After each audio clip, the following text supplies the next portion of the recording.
Hi. I'm Katie. I'm an alcoholic.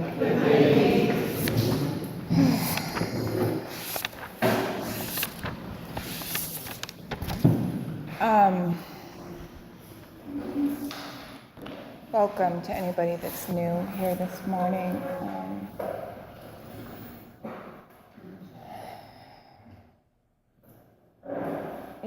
I was anxious this morning when I woke, not when I woke up, but as my morning sort of progressed, thinking about speaking and what step are we on, and that sense, that feeling of like inadequacy, and then after that, I was on my way here, and I'm like, I just can't wait to be there and like be with all my friends.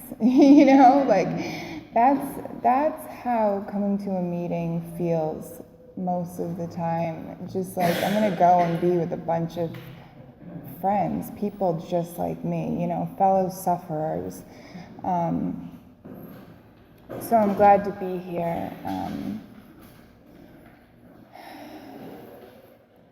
Well, I guess first I'll tell you how I got here. I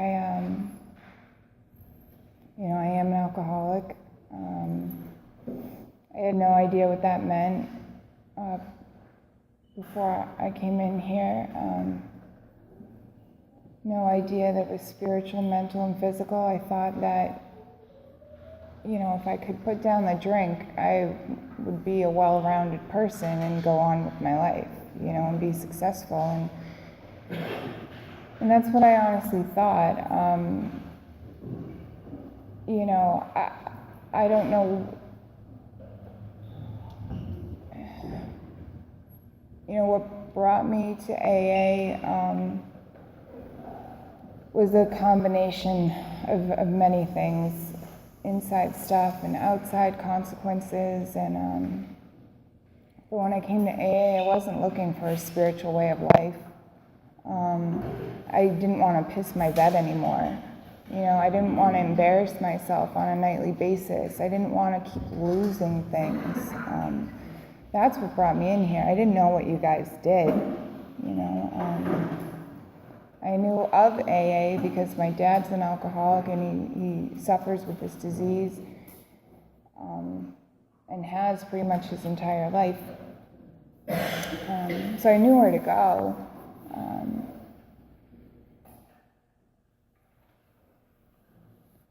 So, when I got sober, I came to meetings and right away things got better because I wasn't having those outside consequences anymore. I was waking up in a dry bed, and that was exciting, and I was safe.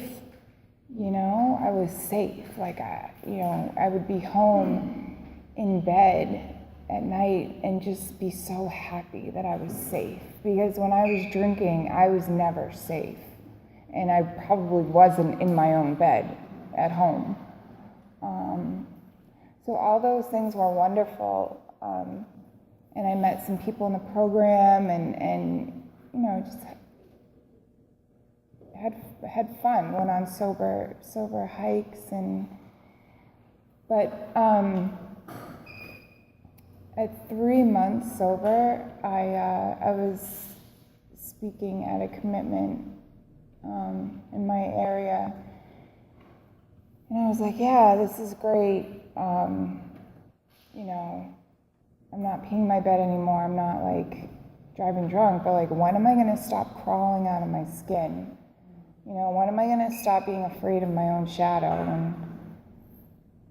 and all those things that I am, that I drank to escape. And at the break or after the meeting, I don't remember, a guy came up to me and he's like, there's a meeting on Tuesday night that I think might help you with that. And it happened to be a Big Buck Step Study meeting. And so I went, and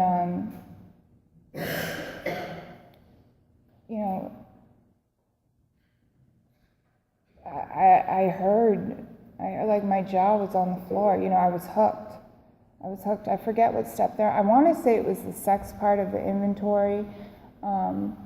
It was one of those like real juicy steps, and I was hooked, you know? I was like, yes, like I identified, like the people that were speaking, when they were talking about what their life was like before they had done the process, that's what I was identifying with. And I wanted to be different. You know, when I was thinking this morning, like when I first came into sobriety, I just wanted to be better. Like I so desperately, I wanted to be a better sister and a better daughter and a better granddaughter. Those were my two, forget better friend. I didn't like really have any friends left. Like forget better employee. I didn't care about that. Like I just wanted to be a better member in my family because I had missed so much because of my drinking. You know, my brother did tours overseas, and my sister, who's special needs, had grown up 5 years, and like I just had missed so much because I didn't see the point in being a part of anything that didn't involve booze and wasn't going to let me drink the way that I wanted to drink, and I couldn't do that in front of my family. So needless to say, like I didn't show up a lot. And even when I did, my presence was poisonous. But now, you know, all these years later, like now, yes, I want to be better. I want to be a better daughter and a better friend. I have friends now, so I want to be a better friend. I want to be a better employee. I want to be a better sister. But really, I want that emotional sobriety that I think Bill Wilson refers to it as emotional sobriety. Like, you know, I want to be God-centered, I guess is another way to put it. So, you know, I started this work. I found Big Book, or, you know, that Big Book found me at 3 months, and then I started the process at 5 months, sobriety. And, you know, the first woman that I asked, it didn't work out, and that was fine, because I ended up having a sponsor that I was meant to have. All my sponsors have literally been gifts from God. And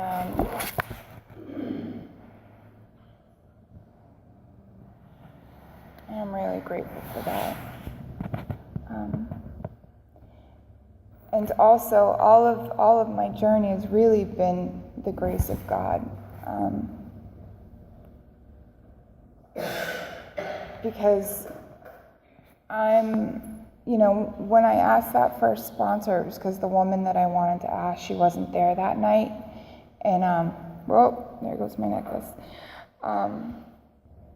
I got scared. I'm like, oh, I need a sponsor tonight. And anyways, when that didn't work out, me, like, I would have been like, oh, I tried. Guess this process isn't for me.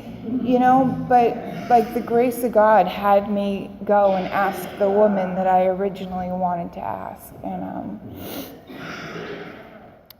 so anyways, I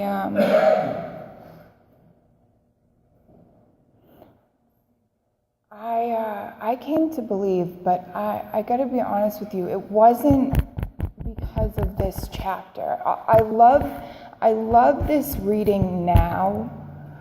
There's so much in here where I'm like, yes. Like I can't help but like shake my head when I'm reading it. But I, you know, in the beginning, I didn't like this chapter. It was too long, and there was a lot of like just words, big words, and I was just like, you know, like I didn't enjoy reading it. I came to believe going to AA meetings and hearing people experience strength and hope. That's how I came to believe in a higher power, and by doing this work. But in the very beginning, that's where my the consciousness. I just noticed that this morning. How it doesn't say your belief will come to you. It's the consciousness, because I already believe it. It's already deep down in there, but now I'm starting to become conscious of that belief. So anyways, that's how I heard people talk about how their higher power was working in their lives, and I was like, wow, I want that. But of course I didn't believe I could ever have it, or it would ever work for me. My idea of God, and I don't know why, I grew up Catholic, but we weren't practicing. We'd go to church very inconsistently, and then only on holidays, and then not at all. My grandfather, who was I was very close with, he always went to church, and, later in my sobriety, I would meet him at Mass, and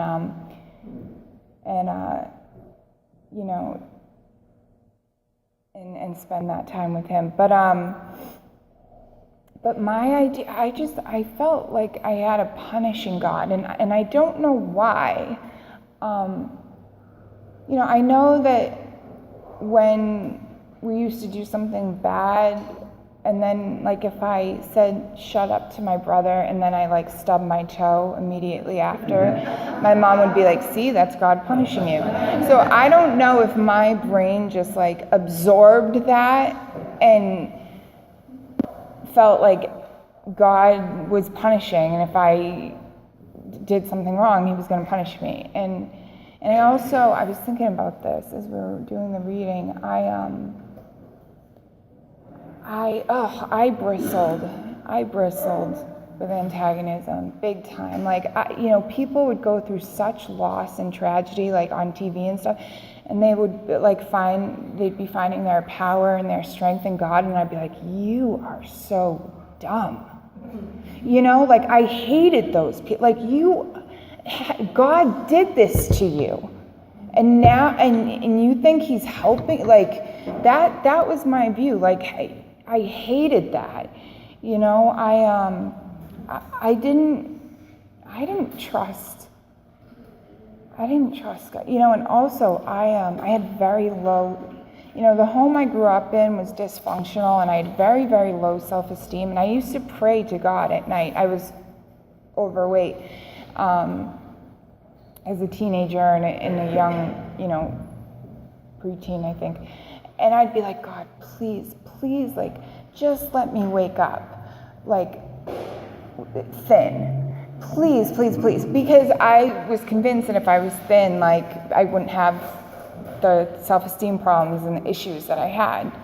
And but he would never do that. I'd always wake up in the same body, and I'm like, God, please, if you love me at all, do this for me, and so of course, when, so anyways, I didn't have faith, pretty much, and I didn't need God. I was thinking that too, once I found drugs and alcohol, I didn't need God. Now I need God today because I don't have those things. But before, the alcohol gave me everything that I needed, right? That relief, that release. I could breathe when I drank. I didn't have to worry. I didn't have anxiety. All those things that I trust and rely on God to help me with today, alcohol took away, right? And but I need God today. I really do. They said in here, circumstances made us willing to believe. And that's how it was for me. My alcoholism has me willing to believe. I can't do this without God. I can't speak to you up here without God. I can't be sober without God. but I love Bill Wilson and Dr. Bob, and the way this chapter is written, it's so like gentle. They're begging you to be open-minded, not telling us what we have to believe, but that to believe, don't be I forget the word they use, as some of us were. Like, they're talking from personal experience, and that was my experience. Like, I'm very doubtful and very negative and very skeptic. I'm a skeptic, and so, I told you that I would hear people talk about their experience from the podium, and I'd be like, wow, have those like big eyes and stuff. But, the minute I stubbed my toe again, I was like, yeah, see? Yeah, like God doesn't exist. Like, that, such a fair weather, like, friend kind of thing to God, like, if I'm getting what I want, you exist. If not, you're an asshole, like, I would, like, I found out that my relationship with myself is a lot of times directly the way I feel about God. If I'm not liking myself, I am pissed at God. But anyways, so it happened over time. It happened through this work. It happened through the writing. That was my personal evidence of a higher power, because I on my own wouldn't have done this work. I hate work. I really do. I wouldn't have been willing,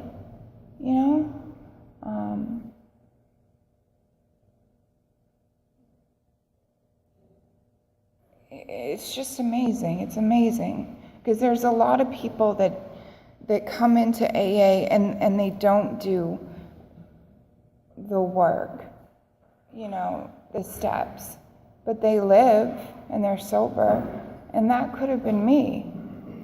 And I don't know. I've just been given a gift. I have a chance to not live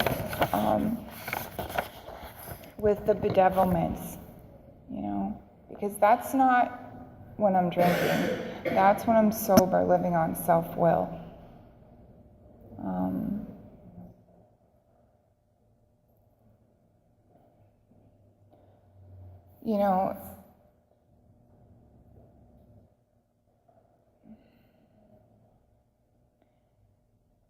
Because I'm in recovery today, I can be open, I can be open. I still don't know what my higher power is. I still have doubts, not that my higher power exists, but again, when I don't get what I want. But I know, like, I was just telling Denise before the meeting, like, God's timing is perfect. Like, He is helping me. A lot of times when I go to bed at night, I ask God for forgiveness for being so blind to all the ways that He helps me. And to also love myself and others and be forgiving of myself and others the way that He is of me. Because God helps me in every moment of my life. And a lot of times I ask Him for help, and then I forget to thank Him. But He's always like right there ready. And, because I have a relationship with God today, I can have a relationship with others. I can have a relationship with myself. Like I said, I can be open to those inspirations, but I guess I'm getting a little ahead of the steps. But I just have to say, so I was anxious this morning about speaking, and then I spoke with Denise for a minute before the meeting, and telling her how God's timing is perfect, and she was like, yeah, and she brought up my grandfather. You were at that meeting, right? When I was able to make amends to my grandfather the week before he died. I made amends to him Saturday, and then the next Saturday he died, and unexpectedly. And this was a man that was everything to us. And so we always used to say he's our anchor, right? So plus he was in the Navy, so I got an anchor tattoo. But anyway, so she brought up my grandfather. Then I look at Fern, right?